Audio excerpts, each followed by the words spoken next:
ना सिर्फ सबसे पहले बल्कि पैदावार में भी सबसे आगे, रेट में भी सबसे आगे।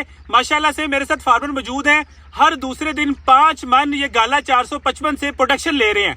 मैं चाहूंगा वो आपको सबसे पहले खुद बताएं अपना एक्सपीरियंस। जी बताएं, गाला 455 लगाई थी? हाँ जी, लगाई माशाल्लाह। बहुत कितनी अच्छा प्रोडक्शन ले रहे हैं? 5 साढ़े 5 5 मन। कितने की बिक्री है? 35 तो 40,000 रुपए दी हर दूसरे दिन। पहले भी लगाई है भिंडियां? हाँ जी। सबसे जबरदस्त है, सबसे जबरदस्त ये भी है गाला 400। बहुत अच्छा है माशाल्लाह। गाला 455 सबसे पहले भी, सबसे अच्छा रेट और सबसे जबरदस्त पैदावार। उमर साहब आप भी बताइएगा। पाकिस्तान का सबसे सस्ता भिंडी का हाइब्रिड और सबसे अच्छा भिंडी का hybrid green gold agri seed का गाला 455।